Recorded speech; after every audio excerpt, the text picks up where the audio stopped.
À présent, on parle du séjour à Kigali au Rwanda du Premier ministre Raymond Ndongsima. Là-bas, il représente le président de la transition Brice Clotaire Oligui Nguema à la cérémonie de commémoration du 30e anniversaire du génocide des Tutsis. Il est accompagné du ministre des Affaires étrangères Régis Onangandia. Il est dit avec Balbine Samova et Francis Ifunda.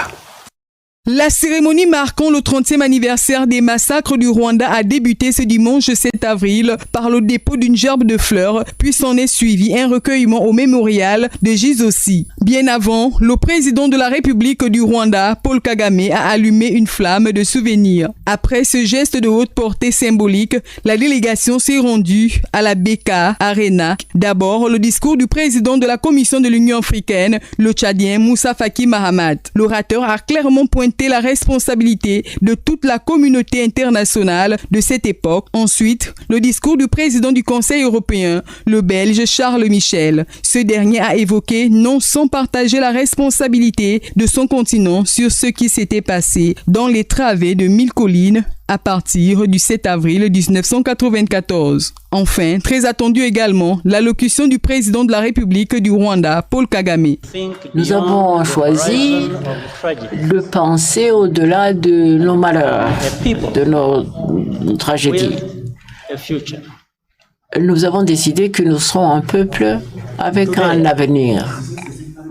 Aujourd'hui, nous sommes très reconnaissants